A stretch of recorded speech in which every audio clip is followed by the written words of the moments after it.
Já dependi de drogas, hoje dependo de Deus. A história de Paulo Henrique Silva Costa é muito parecida com a da maioria dos homens e mulheres que vivem nas ruas da cidade, principalmente das grandes como São Paulo.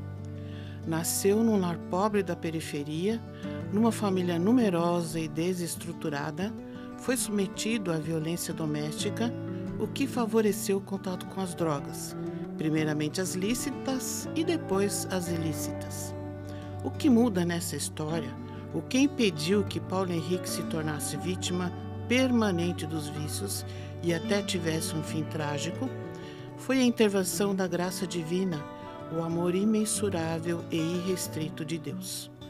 Paulo Henrique não sabia, mas foi separado para ser portador das boas novas do Evangelho para essa população, com a qual um dia dividiu o papelão no chão das calçadas, a marmita doada, a bituca de cigarro, a miséria de amor.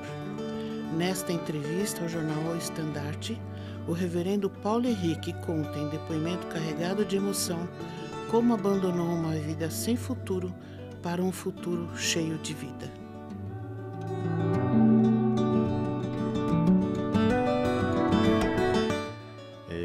Mesmo que é um grande desafio, né, falarmos da nossa história, mas a minha história é desde o início da minha infância e juventude,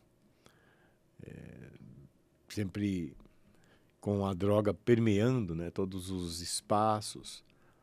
Eu, como já fora dito em outras ocasiões, um pouquinho da história da minha família, sou de uma família aqui da região periférica de São Paulo e tal, uma família humilde, mas que logo cedo eu tive aí o contato com substâncias lícitas e foi crescendo esse uso e para substâncias ilícitas, e foi progressivo, né, esse uso constante de substâncias, onde foi limitando, né, a nossa vida como um todo, em todas as áreas.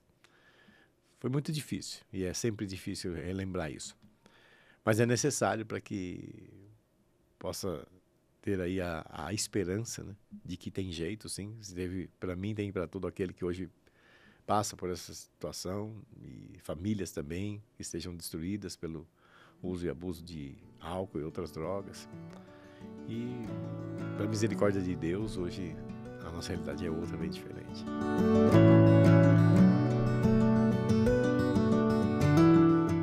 Eu nasci num lar numeroso, né? De uma família numerosa. Meus pais são oriundos do Nordeste, se conheceram aqui em São Paulo. Eu tenho vários irmãos, hoje vivos são 6 irmãos, mas minha mãe teve mais de 10 gestações,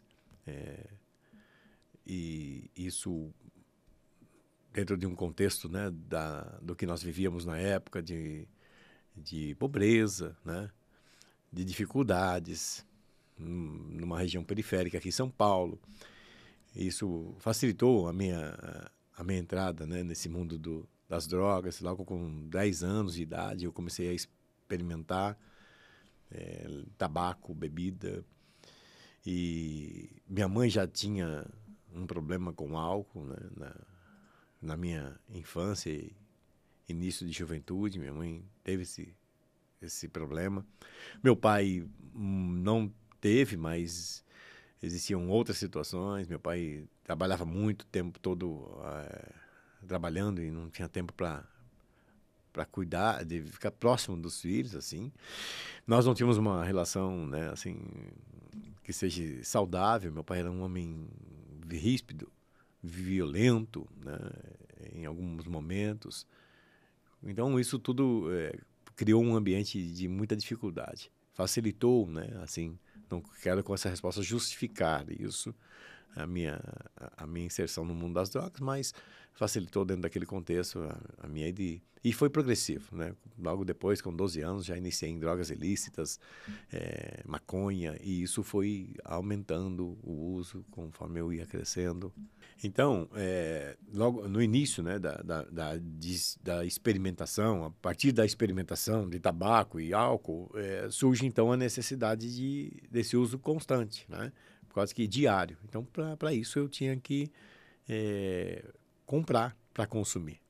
E então, logo cedo, com essa idade, eu fazia alguns trabalhos que, na época, para criança, eram permitidos. Tá? E eu fazia trabalhos de reciclagens, eu fui engraxate em porta de padaria, trabalhei em feiras, olhava carros, né? Esses trabalhos informais, mas que davam condições de compra do que eu precisava, né? Dentro desse contexto aí. Então, foi assim que nós iniciamos, e cada vez mais me aprofundando no uso, né? E isso se deu até a juventude, até a entrada da maioridade. Ali na época quando chegou a época de exército, eu já estava totalmente dependente, já era um dependente químico, já tinha migrado da maconha para a cocaína. E isso também já foi afetando todos os espaços onde eu fui sendo inserido, né? Com essa evolução, né, dentro desse contexto das drogas, com a evolução do uso e o progresso, eu fui também tendo muitas dificuldades nos meus compromissos, nos meus relacionamentos, a começar pelo desinteresse da escola, que logo aconteceu, né? Então, quando eu vou para o exército, eu já tinha abandonado os estudos, eu tinha muita dificuldade também já na questão de trabalho, porque até então eu comecei um trabalho numa empresa chamada Instituto de Engenharia, de São Paulo, entrei como office boy com 15 anos de idade, lá passei a ser auxiliar de compra, assim, sabe, o futuro foi se desenhando muito bem, mas a droga permeando tudo isso vai nos afastando, né, tirando o foco. Então, entro no quartel, fico um período com muita dificuldade também, tendo que esconder todo esse uso. Então, tive um problema também que acabou sendo lá descoberto, assim. Eu fui licenciado a bem da disciplina também, depois de alguns meses de quartel. Então, eu saio do quartel e o mundo para mim já estava totalmente comprometido, né? Eu não consegui mais me retornar para a empresa. Até tive a oportunidade, mas já não tinha motivação, né? Já estava desmotivado. E aí começa uma outra fase na minha vida. Então, fase de não atuar assim, no mercado de trabalho. Fica um período ali, depois do quartel, sem trabalho fixo, e aí eu vou fazendo bicos, trabalhos esporádicos, pinturas residenciais, e assim, e vou levando a vida. Mas a droga sempre presente. E nessa época foi muito crítica, porque pelo uso da cocaína, né, e um uso bastante crônico, né, avançado já, eu tive dois episódios de overdose. Fui ressuscitado mesmo no hospital por 2 vezes, no espaço de 2 anos de diferença, entre 21 e 23 anos de idade, eu tive esses episódios. Bom, depois disso, já na idade adulta, e com a família já também, meu pai sempre bem ríspido em relação a tudo aquilo, não havia conexão, nós não conseguíamos, né, não conseguia entender e nem tratar isso, nem me ajudar. Foi uma derrocada, foi só ladeira abaixo, como se diz, né? Popularmente. Então, o uso foi sendo cada vez mais intensificado. Eu entro depois num trabalho na Xerox do Brasil. Na ocasião, trabalhava com vendas de máquinas e locação. Me dei muito bem pela comunicação, pela facilidade e tal, mas tudo que eu ganhava, e ganhava relativamente bem, era para o uso de substâncias, sempre.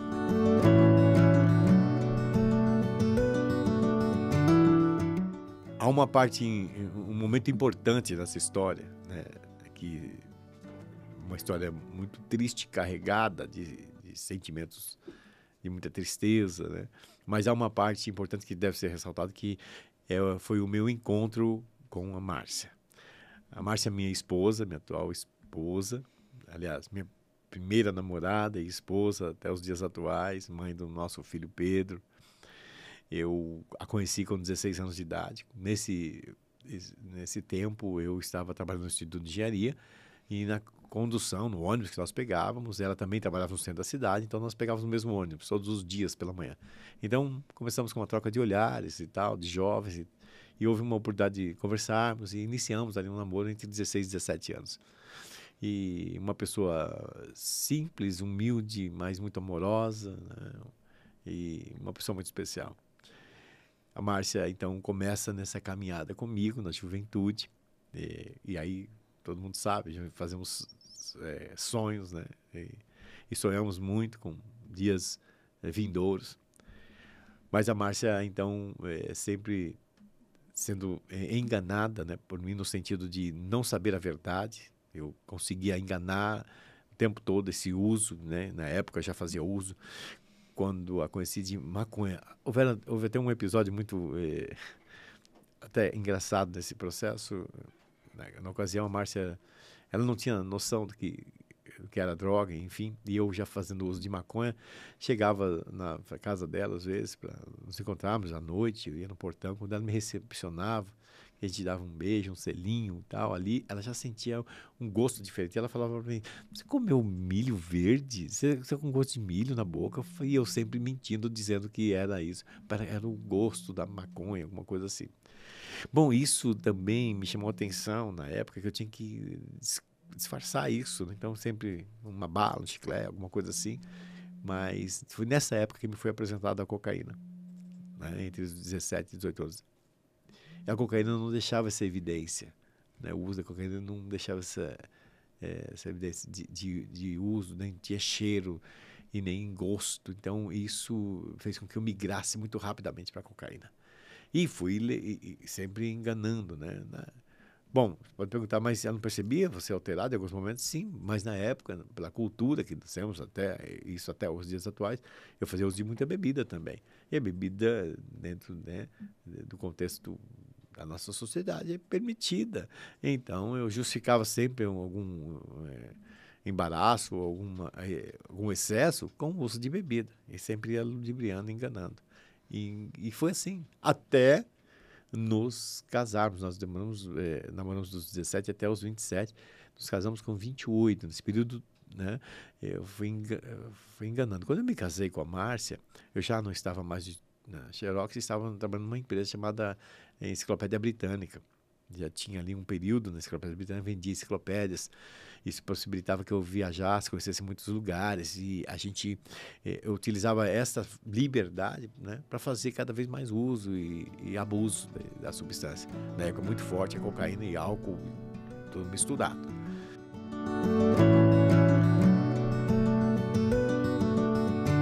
E chegamos, nos casamos em 98, já com 38 anos de idade, né?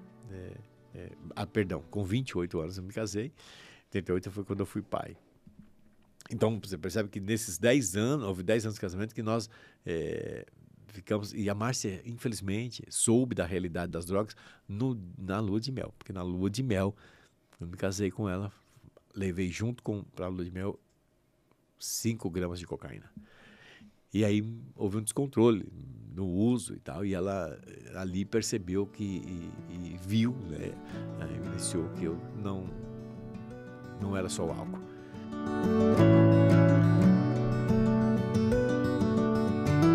Bom, dali começaram as inúmeras promessas que eu ia me cuidar, que ia melhorar, que eu ia parar, eu justificava, né, que era tantas coisas e mentindo o tempo todo.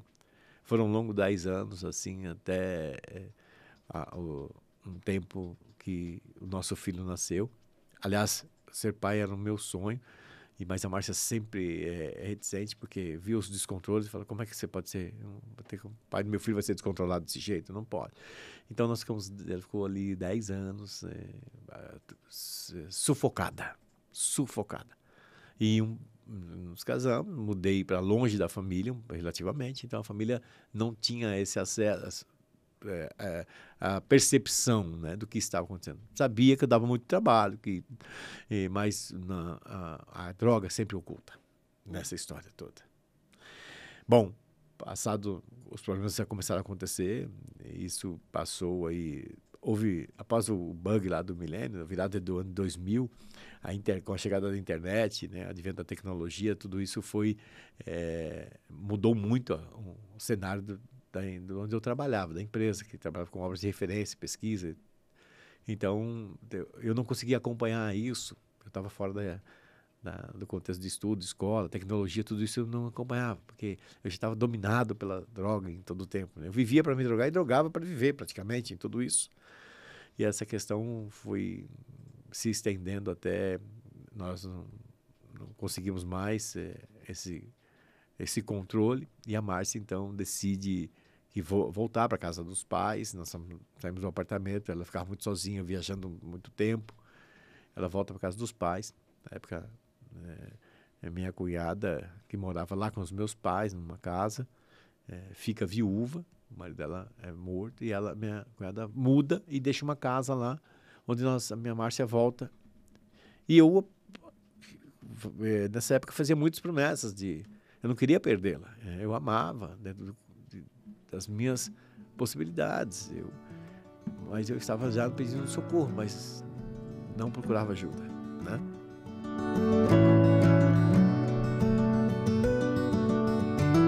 É importante também ressaltar que dentro desse processo, né, de progressão do uso e do abuso das drogas, eu, num determinado momento, lá da minha vida, quando eu estava trabalhando na Enciclopédia Britânica e fazendo várias viagens para comerciais, né, vendas de livros e enciclopédias, numa dessas viagens eu fui para Mato Grosso. Eu saí daqui de São Paulo, viciado no álcool e na cocaína, né? E no tabaco. Aí chego em Mato Grosso, fico um período lá, fazer um trabalho em várias cidades, e onde eu chegava, procurava logo onde tinha uma biqueira, uma boca, ou um lugar de venda de drogas. Só que lá na ocasião eu não consegui, em um determinado momento, encontrar a cocaína para uso, e encontrei uma outra droga. Na ocasião foi me apresentado como uma merla, era o nome, que era uma droga também de uso, era a pedra de crack aqui para uso, né? Eu comecei a usar lá pela ausência da cocaína. Quando eu volto para São Paulo, eu volto também viciado nessa droga. E aí o contexto mudou. Aí ficou bem mais difícil. Porque essa droga, ela me modificou, né? Ela afetou muito a minha personalidade, o caráter, o meu comportamento, me desumanizou. Eu começo, então, a ter muitos problemas já na volta, viciado. Aqui eu já começo a pegar mais pedra de crack do que cocaína. E com esse uso, a Márcia, então, percebe isso e acaba que voltando para a casa dos pais, lá para para uma casa que tinha lá no mesmo terreno. E eu começo então a perceber que tinha ficado mais difícil, né?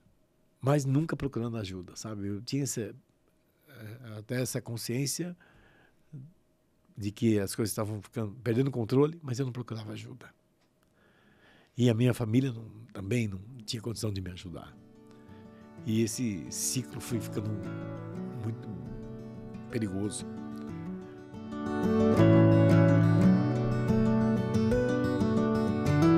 Voltamos, a Márcia volta para casa, eu volto cheio também com ela para casa do meu sogro, fazendo inúmeras promessas de que iria mudar, ia acontecer algo.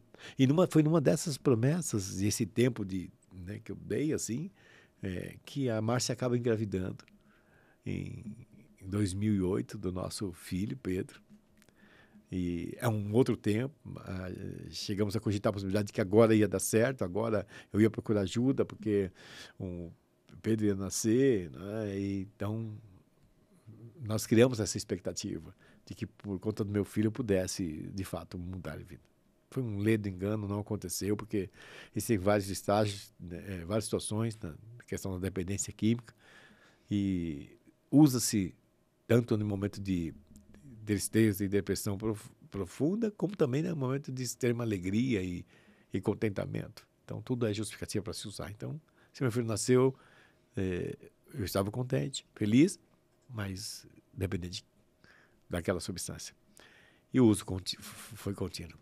Foi aí que aconteceu algo assim que eu não esperava. A Márcia se posicionou em relação a isso, e o Pedro logo com 6 meses, e a gente morando no terreno da minha sogra, numa casa, num lugar lá que...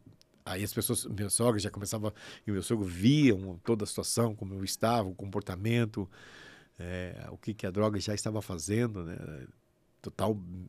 Totalmente dependente daquelas substâncias. E aí a Márcia acaba fazendo um acordo comigo que eu não esperava, que o acordo era que ela opta por cuidar do nosso filho Pedro, e eu acabo saindo de casa. No momento de um conflito maior, assim, eu saí de casa, porque a Márcia entendeu que era necessário cuidar do nosso filho. E eu não queria ajuda, não expressava isso. E aí eu começo, então... Eu saí de uma forma bem conflitante, uma discussão, e eu muito drogado, né? Não houve violência física, mas sim violência verbal nesse conflito. Minha sogra, vizinhos, enfim, aparece a polícia, eu vou para a delegacia, fico lá a noite toda, nunca tive problema com a justiça naquela ocasião, então eu passo a noite lá e meu irmão vai me tirar. E eu, furioso com aquela situação, disse que eu nunca mais voltaria para casa, né? Mas na verdade era uma justificativa para mim, eu queria o uso, né? Um lugar que eu pudesse fazer uso. Optei pela droga. E a partir daquele momento que eu saí de casa, meu filho tinha 1 ano e meio, aliás, 6 meses nessa ocasião, 1 ano e meio ele estava quando a igreja IPI começa a nos acolher.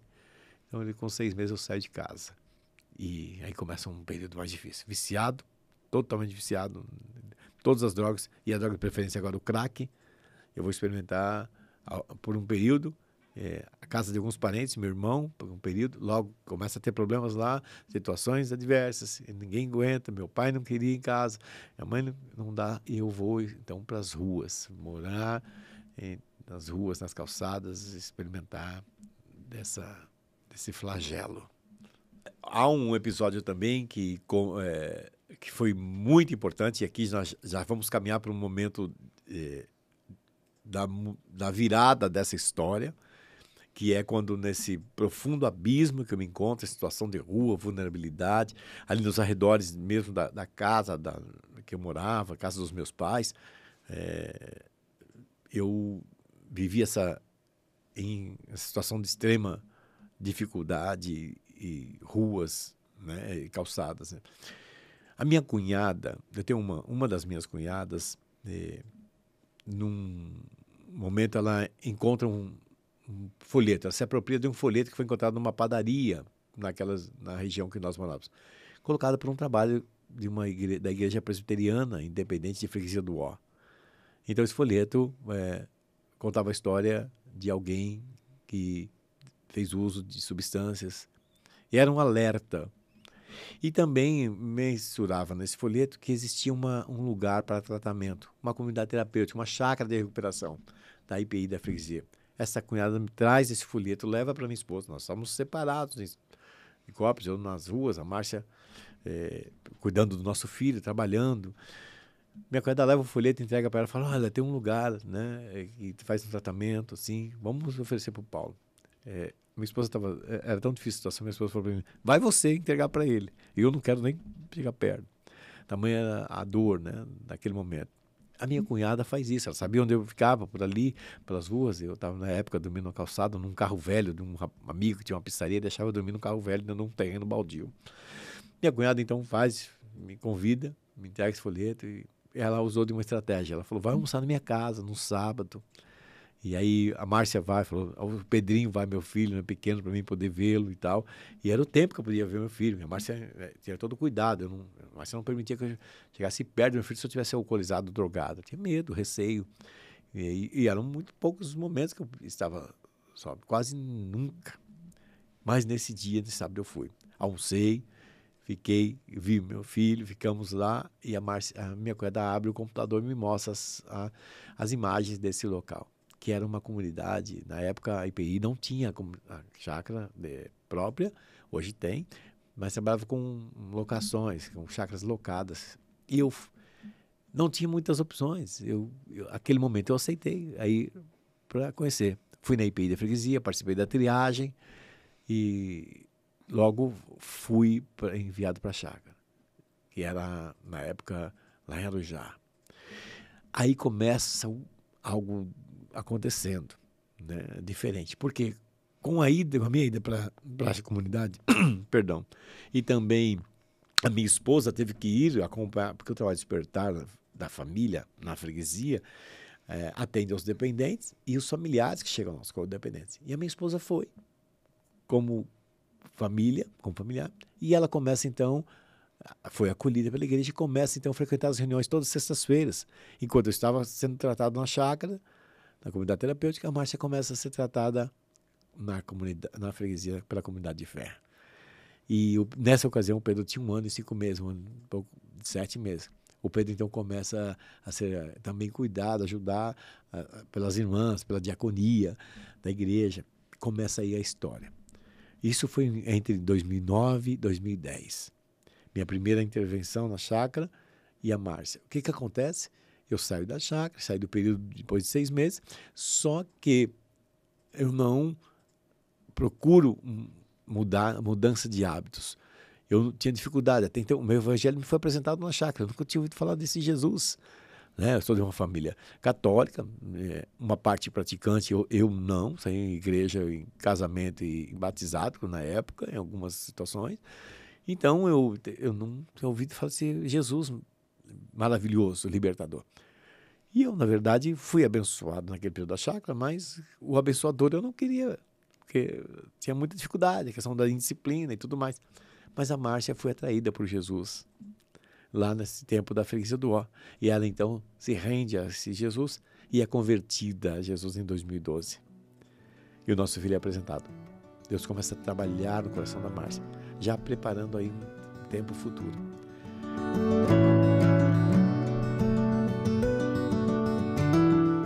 Eu fico nesse processo entre idas e vindas. Eu fui 3 vezes internado, desde 2010 até 2014, quando houve a conversão genuína. Mas em 2012, a Márcia é apresentada, mas há um episódio que marca muito a minha vida. Depois da segunda internação, minha mãe falece. Eu perdi minha mãe, que era assim, um apoio, né, que eu tinha, não dentro desse contexto, mas era a parte amorosa, a parte de cuidado, a parte de esperança, né? Então eu perco o chão também naquilo ainda e eu não consigo, né, me encontrar dentro daquele contexto. Eu preciso volto para as ruas, volto para o uso, e os irmãos com muito amor na freguesia do Ó, muita piedade, continuam a me ajudar, continuam a apoiar a minha esposa, a minha família. Isso, a minha esposa já é membro da freguesia, e eles orientando, trabalhando com ela. Então, vamos confiar que em tempo oportuno haverá libertação, e esse processo de fato perdura até 2014, quando a última internação, entre 2013 e 2014, eu saio da comunidade terapêutica, diferente do que entrei pela última vez. A palavra, o evangelho, assim como um remédio a conta-gotas, né, vem diariamente ali aplicado, vai produzindo frutos em mim, mudanças. E eu saio com a esperança de que eu poderia, de fato, agora viver sem as drogas. Eu digo isso, mas naquele momento, da saída em 2014, também era a esperança da minha esposa, que agora já entendia e queria um marido transformado. E eu chego com essa mudança estética, né, exterior, porque quando está em uso praticamente visível, né? Magro, acabado, destruído, mas eu chego mudado, transformado, saio da comunidade e falo para a Márcia, olha, agora está tudo bem, vamos continuar. A Márcia, já habitada pelo Espírito, olha nos meus olhos e fala, não é, você não está convertido, eu quero um marido crente, você não está entendendo, eu quero alguém diferente, eu quero um marido crente agora. E aquilo causa em mim aquela revolta, aquela repúdia, né? E eu, como assim e tal? Porque eu não queria essa aproximação, eu não queria ser crente, eu tinha minhas concepções, e uma luta espiritual começa muito grande. Eu, então, saio dessa terceira internação e me arrumo um quartinho para ficar lá na casa do meu pai, ainda com toda a rejeição, minha mãe não está por perto, só meu pai, alguns irmãos, que também toda aquela a situação, né, continua perdurando ali. Eu tenho irmãos também na dependência. Foi tão difícil, mas Deus promoveu algo que mudaria tudo isso. No meu coração, eu quero aqui confessar que tinha algo. Quando eu saí da terceira internação, eu disse, eu vou sair daqui e vou dar a volta por cima, porque eu sei dos meus talentos, das minhas possibilidades, e eu vou trabalhar. Eu queria, sabe, mais ou menos como uma vingança. Eu queria me vingar daquelas pessoas que naquele período me afastaram da convivência com meu filho. Era assim que eu pensava. Mas Deus conhecia meu coração. Então Deus promove algo em mim, permite, eu acredito na vontade permissiva do Senhor, que algo aconteça. Depois da saída da minha internação, eu moro nesse quartinho, vou fazer um trabalho, um bico lá, alguma coisa perto da minha casa, da casa do meu pai. Há uma discussão entre eu e meu irmão que morava lá, quebra um bico de uma laje onde eu estava em pé, uma altura de 6, 7 metros, eu caio de cima dessa laje no chão, no asfalto. Quebro o calcânio, uma fratura terrível no calcânio direito, há também dano no meu joelho esquerdo. Eu saio dali e vou direto para o hospital. Fui socorrido com essa fratura exposta no calcânio. Isso aconteceu no dia 26 de julho de 2014. Eu gravo porque foi ali o ponto da virada. Eu vou para o hospital e fico, naquele período, 18 dias até entre internação, cirurgia e alta, são 18 dias. Mas nesse período no hospital, eu pude experimentar do amor de Deus, primeiramente do arrependimento promovido pelo Espírito no meu coração. As pessoas que foram me visitar, que eram parte da igreja, da capelania evangélica, jovens que tocavam nos sábados nos corredores dos hospitais, isso promoveu em mim uma mudança profunda. Eu já não conseguia mais pensar como eu pensava antes. E a Márcia entra em cena agora, no hospital me visitando, porque é a mãe do meu filho, estava 6 anos já separados, mas ela entra e vai me ver, porque meus irmãos não tinham essa proximidade, simplesmente eu estava lá, nesse novo momento, e existia uma possibilidade de eu ficar com sequela, né? E eu falava para Deus, e agora? Eu vou ficar aleijado, e agora, Deus? Tanta humilhação, tanta situação, e agora eu vou fazer assim? Mas Deus, na sua misericórdia infinita, né, promove ali um encontro com a Márcia nos corredores do hospital, onde ela percebe que alguma coisa mudou. Ela volta para a casa dela, dos pais, e fala, o Paulo passou pela cirurgia assim, vai ter alta, mas não sei para onde ele vai, não quero saber e tal, aquela coisa toda. Porque ele não tem como voltar para a família, tem uma escadaria onde ele mora lá, como é que ele vai subir? Vai ficar 8 meses sem pôr o pé no chão, com pinos e tal. Meu sogro, minha sogra, surpreendentemente, se volta para ele e fala, traz o Paulo para casa que a gente cuida dele. E eu Marcelo, mas eu não tenho condição, porque eu trabalho, tenho que deixar uma criança bebê. O Pedro tinha, nessa época, 6 anos, né? Fazia 6 anos e meio, fazia 6 anos que eu não tinha voltado para casa. Aí a Márcia, pelo mover do Espírito ali, aceita aquela proposta. Eu sou levado, saio do hospital e vou para casa do meu sogro, experimentando do amor de Deus derramado no coração do meu sogro e da minha sogra, que me levam café da manhã, almoço e jantar, tudo na cama.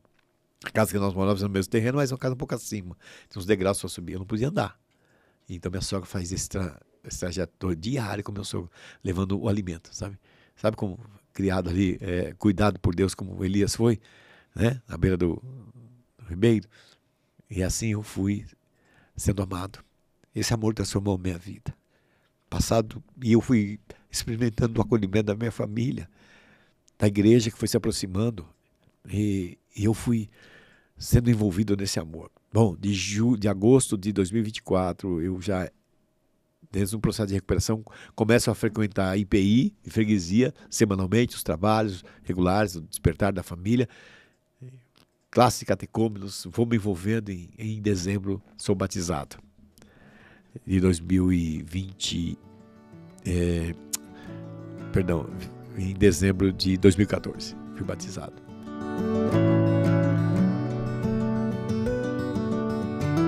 E aí, a história é totalmente transformada e continua nessa transformação até os dias atuais, né? Passados aí 11 anos. Eu volto a estudar, a igreja apoia e minha família também. E há um processo, né? E aí aquele processo de destruição ele é estagnado, parado, onde abundou o pecado, superabunda a graça agora, e eu começo a fazer o caminho de volta para Deus. E nesse caminho de volta para Deus, a gente está dentro desse processo até os dias atuais, sendo amparado, cuidado, família transformada. Hoje eu sou pastor da igreja, né? Vivi todo esse processo na igreja local, fui para o seminário, fui apoiado e hoje nós temos a grata satisfação de fazer parte dessa família da fé.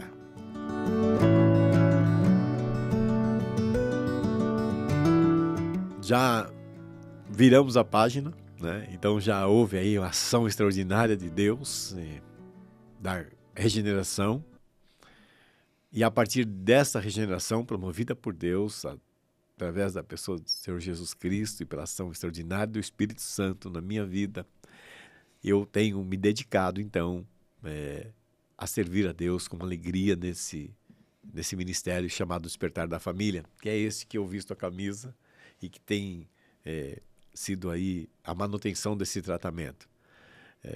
Estou comprometido com isso, né? Na IPI de freguesia. Esse ministério já existe há 30 anos. Eu faço parte desse ministério a metade desse tempo. Então, lá quando eu fui alcançado em 2009, ele tinha praticamente 15 anos. Nós estamos passando já dos 30 anos.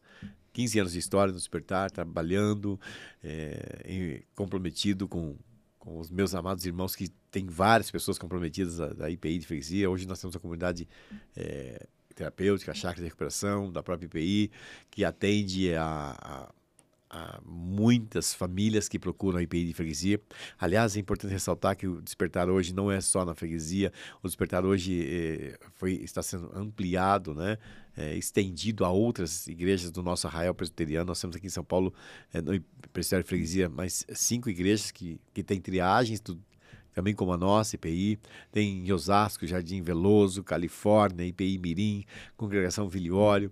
Temos o Despertar da Família na Catedral, a primeira igreja presbiteriana de São Paulo, que foi uma ação assim, extraordinária de Deus. Após eu sair da faculdade, fui convidado lá por um dos professores, que na época era o pastor titular da IPI, Reverendo Valdinei, a iniciar esse projeto com esse braço do Despertar, só que agora como moradores de situação de rua, né, no centro da cidade. Tem sido um projeto, tornou-se um projeto da Catedral. Hoje faz parte da Fundação Presbiteriana, e esse projeto que tem sido também já estendido, que a nossa proposta é de extensão. Recentemente estivemos lá em Cascavel também, com um trabalho que os irmãos estão desenvolvendo também lá, de missão urbana. E a nossa proposta, a nossa ideia, pelo que meu coração arde, é isso, é poder estender com esse trabalho a todas as nossas igrejas. E nós temos tido a abertura para isso, pela ação do Espírito de Deus na liderança dessa igreja, essa liderança transformadora. Nós temos tido espaço para isso, para divulgar. Eu peço permissão aqui para mostrar, né, um trabalho, umas camisetas que a gente trabalha aqui, olha. Aqui são coletes que foram confeccionados. Aqui é da missão urbana em Cascavel, que eles desenvolvem, a IPI. Temos outro aqui, o da Catedral também. A gente trabalha com colete, abordando as pessoas, né, em situação de vulnerabilidade, uma escuta ativa e promovendo a elas aí mudança de vida. O nosso sonho é que todo arraial presbiteriano possa experimentar disso. E eu, assim, hoje como pastor, quero dar uma palavra aos meus irmãos, meus colegas pastores. Pode ser que o pastor não tenha esse chamado específico. Eu tenho porque é a minha história, foi de onde eu vim. Mas pastor, pastora, você tem pessoas chamadas na tua igreja. E essa é uma realidade que hoje está, infelizmente, com uma demanda muito alta. E a tendência é só de crescimento. Pessoas em vulnerabilidade social, nos arredores da igreja, ao lado, nas praças, nas ruas. E como é que nós, igrejas, podemos fazer? Como é que nós olhamos para isso? O nosso projeto Despertar da Família hoje é estendido para despertar a família da fé.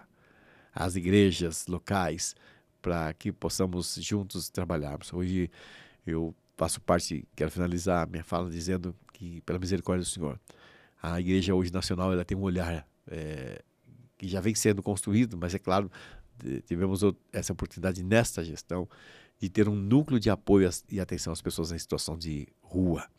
E esse núcleo, pela misericórdia, eu tenho a oportunidade de estar coordenando ele, faz parte da Secretaria Nacional de Ação Social e Diaconia.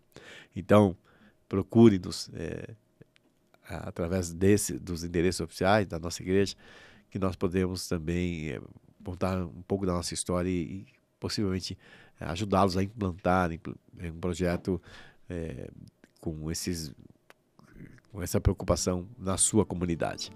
É isso que a gente hoje vive para fazer. Obrigado.